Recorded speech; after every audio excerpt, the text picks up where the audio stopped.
Jared Big Baby Anderson. As requested, I did watch the comeback fight that he fought Kollias, Mario Kollias from Greece. And it was a challenging fight for him. And I think he did pretty well until he got caught. He got caught with a left hook. And I think from that particular punch, his whole game plan changed. He slung Kollias, which was a very bad foul. And a referee review on the particular referee, which he cautioned Jared, but he's notorious for allowing things like that, roughhouse tactics, to occur. The same thing happened in the Deontay Wilder versus Luis Ortiz first fight, where in the 10th round, Luis Ortiz was slung. He was thrown by Deontay Wilder into the ropes, which I thought was totally bogus. This is, needless to say, this is the same ref that allowed that to happen. So that's one of the things to look out for. And I noticed about the referee, it was some pretty protecting elements going on in this fight. This was Jared Anderson's fight. He's being backed. He's being pushed. He's been promoted by ESPN. Or should I say Top Rank, not ESPN. Because Top Rank overall is the promotional company, which they are now, needless to say, backed by DAZN. So that I noticed. But it all came from the left hook that caught Jared Anderson. And let's talk about that for a second. Like I told you guys, I wondered what type of performance and how Jared Anderson would recover. Like when you taken that type of beating on that type of defeat, Mark McCauley, I think, gave Jared Anderson some residual shock. That's what you call residual shock. When he got caught with a shot, he wasn't able to deal with his shot like before the defeat. For the example of how he took that punch, that left hook from Kollias versus how he took that overhand left from someone like Charles Martin that did have him kind of weak in the legs because he felt that punch. That punch came, from a bigger guy, and he was able to withstand that.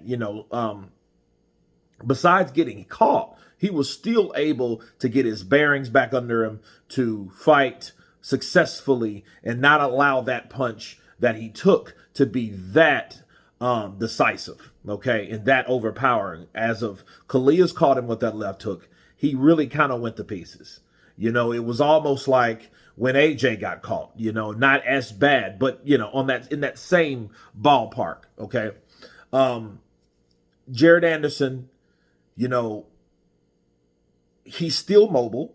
He's still a decent fighter. I just wasn't impressed with how he took those shots. I still think he has a lot to deal with. I think that post-shock defeat is still bothering him. It happens to the best of them, honestly. When they are not really truly recovered, mentally. The punch that he took gave him that flashback from when McCauley was chopping into his face with his uppercuts and left hooks, along with straight rights. So I look at that as a post-dramatic issue with Jared Anderson. He was in trouble a lot of those fights. At the very end of that fight, he was taking shots from Kollias that I don't think he should have taken. I think, he should have moved more, to avoid getting hit like that much. He was busy trying to neo his way out in one spot where he should have been moving. Why, what's the use of having all that mobility if you don't use it? But that just shows you that he was shocked. That punch, those punches that was catching him, he was in shock because I don't think he could think to move. I think he was stuck trying to survive in one particular situation. And I think that's the issue with Jared, the real big baby Anderson. Can he come back from this? I don't know. I don't know, because a lot of times when you get caught like that, I suggest he should become a better defensive fighter. Will that take away from his overall appeal? Sure, I think it would, because people don't really want to see someone that can box and move. They want to see someone that knows how to dip, dodge, catch and shoot, slang and bang. They want to see that. They don't want to see a guy that, 1, 2, 1, 2, move, move, 1, 2, move, move. They don't want to see that type of fighter. We've got fighters like that, and people damn near crucified them. You know what I mean? Like Lara and Mayweather and stuff like that. People don't really want to see that. But I suggest he remains more defensive, though. He needs that, because, if he can't take the punches, he's going to have bigger problems with bigger punchers in the future. He's just going to have that issue, and I think that Jared, he survived. I think he has heart, but I also think that he has some issues, and I think he needs to stay in the gym. But the good news is he did come back. He did take the win. It could have been worse, people. It could have been. But it's nowhere compared to the potential that he once was before the Martin McCauley fight. But again, like I tell you guys, Martin McCauley, if he does his just due and he beats someone else of note, I don't think people will look at Jared Anderson like they're looking at him now. Because, see, it's still who has Martin McCauley beat.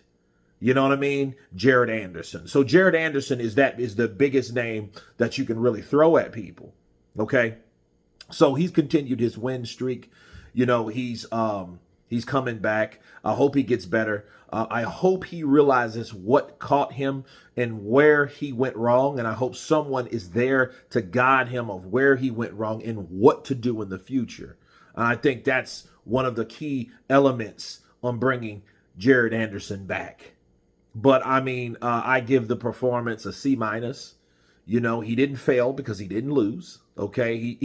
He still got a big piece of the pie left, but it was some dangerous stuff in there. I would compare it to when Daniel Dubois fought Kevin Ladena, but look where Daniel Dubois is. So there is hope for fighters that have lost. You know what I'm saying? So I think that's worth mentioning. You guys tell me what you think of Jared Anderson and his latest win over Mario Kollias. Of course, please subscribe. And you guys been Counterpunch. Peace.